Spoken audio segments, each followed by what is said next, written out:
పుస్తకాల్లోని పాఠాలు విద్యార్థులకు బోధించి మామ అనిపించే ఉపాధ్యాయులు ఉంటారు. కానీ అందుకు భిన్నంగా బడిలో విద్యార్థుల సంఖ్య పెంచేందుకు ఓ పాఠశాల ఉపాధ్యాయులు వినూత్న ఆలోచన చేశారు. విద్యార్థులకు రవాణా సౌకర్యం కల్పించేందుకు ముందుకొచ్చారు. నిర్మల్ జిల్లా కిసాన్ గల్లీ బాలికల పాఠశాల ఉపాధ్యాయుల చొరవతో ఆ పాఠశాల విద్యార్థులతో కలకలలాడుతుంది. సర్కారు బడుల్లో విద్యార్థుల సంఖ్య పెంచేందుకు చేపట్టిన బడిబాటలో భాగంగా ఉపాధ్యాయులు ఇంటింటా తిరుగుతున్నారు. తల్లిదండ్రులతో తమ పిల్లలను చేర్పించాలని కోరుతున్నారు. అదే సమయంలో కుటుంబ పేదరికాన్ని పసిగట్టిన నిర్మల్ జిల్లా భైన్సా కిసాన్ గల్లీ బాలికల జెడ్పీ ఉన్నత పాఠశాల ఉపాధ్యాయులు విద్యార్థులకు ఉచిత ప్రయాణ సౌకర్యం కల్పిస్తామని మాట ఇచ్చారు. ఇచ్చిన హామీ మేరకు పట్టణంలోని 3 కిలోమీటర్ల దూరంలోని రాహుల్ నగర్ నుంచి వచ్చే 15 మంది విద్యార్థులకు ఆటో ఏర్పాటు చేసి ఆదర్శంగా నిలిచారు.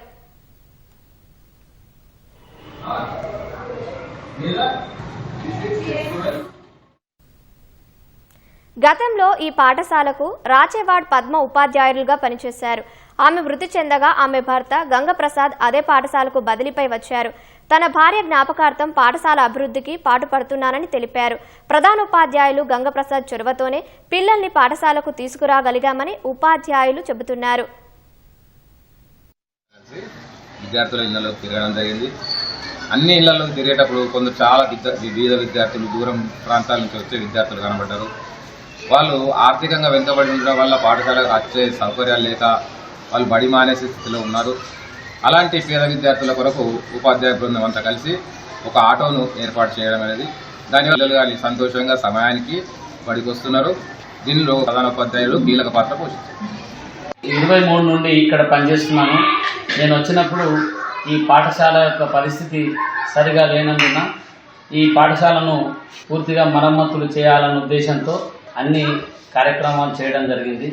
అందరు ఉపాధ్యాయుల సహాయ సహకారాలు కూడా దీనికి పూర్తిగా అందించారు. 2 బిల్డింగ్లు హై స్కూల్ కొరకు ఉన్నాయి. ఇక్కడ 2 పక్కపక్కనే ఉంటాయి. మధ్యలో ప్రైమరీ స్కూల్ ఉంటుంది. అయితే రెండింటికి పోవడానికి మాత్రం మాకు మెట్లు లేవు. మెట్లు లేకపోయేసరికి దాన్ని వంతెన నిర్మిద్దామన్న ఉద్దేశంతో ఐరన్ బ్రిడ్జ్ని ఏర్పాటు చేసి మేమందరం కూడా దాని మీద ఉపయోగించుకుంటున్నాం. ఉపాధ్యాయుల ఆలోచనతో తాము చదువుకు దూరం కాకుండా ఉన్నామని విద్యార్థులు ఆనందం వ్యక్తం చేస్తున్నారు. ప్రతి పాఠశాల ఉపాధ్యాయులు ఇలా యోచిస్తే విద్య అందరికీ అందుతుందని అంటున్నారు.